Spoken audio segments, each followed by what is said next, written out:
कैसे हैं आप सभी? आए होंगे, अच्छे होंगे और खूब मन लगा के पढ़ाई कर रहे होंगे।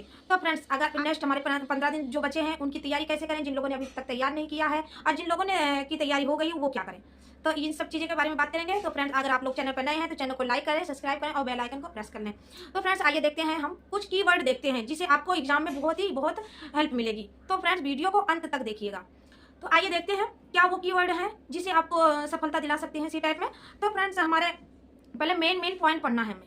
मान के चलो, हमारे जो भी सीडीपी में हो गए, हिंदी और इंग्लिश और संस्कृत जिनकी लैंग्वेज है उनको तो पैसे सोल्व करना होता है, वो व्याकरण ना पढ़े, व्याकरण बिल्कुल भी ना पढ़े। अगर व्याकरण पढ़ते हैं तो बहुत गलती कर रहे हैं आप लोग।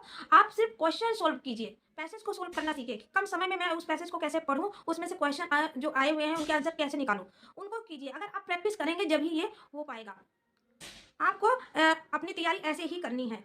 और सीडीपी मेन टॉपिक है आपका। जैसे पेडागोजी आती है ना, सब 15-15 नंबर की, वो सीडीपी से ही रिलेटेड है फ्रेंड्स। तो आपको कैसे मेन पॉइंट आपको ज़्यादातर नहीं, वो ऑप्शन मैं बता रही हूँ आप लोगों को जो पेडागोजी में आती है। पेडागोजी में सॉल्व कैसे करोगे? समझ लो आप एक टीचर हो।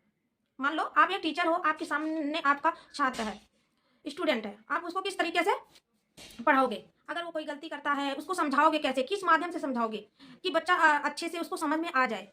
उदाहरण से नियम की ओर आपने पढ़ा होगा, जब बीएड किया है, डीएलएड किया है, तो आपने ये भी पढ़ा होगा कि यह नियम से उदाहरण की ओर या उदाहरण से नियम की ओर। बच्चा कैसे जल्दी सीखेगा? कहानियों के माध्यम से सीखेगा।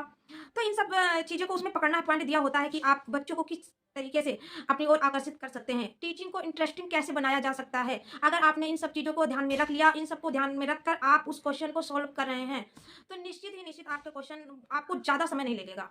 आप बहुत जल्दी उस क्वेश्चन को सॉल्व कर लेंगे। और उसमें 4 ऑप्शन में से आपको कुछ क्वेश्चन में आते हैं, जैसे कि ओनली, केवल।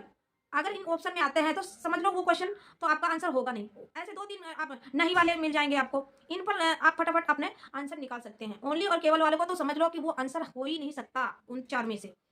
तो ये सारी चीज़ें आपको ध्यान में रखनी होगी फ्रेंड्स। और सीडीपी के लिए आपको सबसे अच्छा तरीका यही है कि आप जब पीवाईक्यू कीजिए, जब पीवाईक्यू में करते रहेंगे तो जैसे कोहलबर्ग हो गया, जीन पियाजे हो गए, वाइगोत्स्की हो गए और बहुबुद्धि का सिद्धांत हो गया और एक आता है एनसीएफ। ये मेन टॉपिक हैं। अब अगर आप जब पीवाईक्यू सोल्व करेंगे तो उसमें लिखते रहिए कि कौन से टॉपिक से क्वेश्चन आ रहा है। जीन पियाजे का कर लीजिए, कोहलबर्ग का है तो कोहलबर्ग का आप कर लीजिए, वाइगोत्स्की हो गया, इन सबको आप नोट कर लीजिए। और उसे जब भी अगला नेक्स्ट की करेंगे आप, नेक्स्ट पेपर सॉल्व, तो उसमें भी जो भी आते हैं उनको सॉल्व कर लीजिए। तो आपको इसमें पता चल जाएगा कि कौन से टॉपिक से ज़्यादा क्वेश्चन आ रहे हैं फ्रेंड्स। तो उन्हीं को आपको पढ़ना है, उनको डीपली पढ़ना है। और जो क्वेश्चन आए हुए हैं, बहुत सारे क्वेश्चन अगर आप प्रैक्टिस कर लिए पीवाईक्यू में, तो फ्रेंड्स आपको तो बहुत सारे क्वेश्चन रिपीटेड मिल जाएंगे। बहुत सारे क्वेश्चन होते हैं जो रिपीटेड आते ही आते हैं, वो हो गए। तो आपको इन सब चीज़ों पर ज़्यादा से ज़्यादा ध्यान देना है। तो फ्रेंड्स, ये हो गया पीवाईक्यू हो गया। और आपको मेन पॉइंट पढ़ना है, जो आप नोट जरूर बनाइएगा। जब आप डीपली पढ़ें तो उसका नोट जरूर बनाइएगा सीडीपी का। क्योंकि आपको जब लास्ट के 2-3 दिन रह जाएंगे तो फ्रेंड्स आप उसको आप सरसरी निगाहों से देख सकते हैं, उसका रिवीजन कर सकते हैं। क्योंकि अब लॉन्ग पढ़ने का टाइम नहीं रह गया है, तो लॉन्ग ना पढ़ के आप शॉर्ट नोट बनाइए, छोटा छोटा लिखिए कि आप उसे फटाफट रिवाइज कर सकें। तो फ्रेंड्स, ये रहे कुछ टैग वर्ड हैं, इन पे आपको ध्यान देना ही देना है अगर आपको सीटेट फर्स्ट अटेम्प्ट में पास करना है तो, या बार बार फेल हो रहे हैं तो ये हो गए। और टाइम का मैनेजमेंट बहुत ज़रूरी है फ्रेंड्स। क्योंकि ऐसे ही होता है, कभी कभी ऐसा होता है कि हम पेपर सॉल्व नहीं कर पाते हैं, गोले नहीं भर पाते, हमारा छूट जाता है। तो इन सबको मैं बार बार यही बोलती आ रही हूँ कि आप प्रैक्टिस ज़्यादा से ज़्यादा कीजिए, ठीक है? अगर और ईबीएस फर्स्ट 1 to 5 के लिए अगर आप अप्लाई कर रहे हैं सीटेट फर्स्ट के लिए, तो ईबीएस पढ़िए। 1 to 5 के लिए ईबीएस आता है, उसे पढ़ लीजिए। छोटी पतली सी बुक होती है, एक 2-3 दिन में आप अच्छे से पढ़ सकते हैं। ईबीएस आपका उसमें से कवर हो जाएगा। एनसीईआरटी जरूर पढ़िए, जो भी पढ़ना है आपको।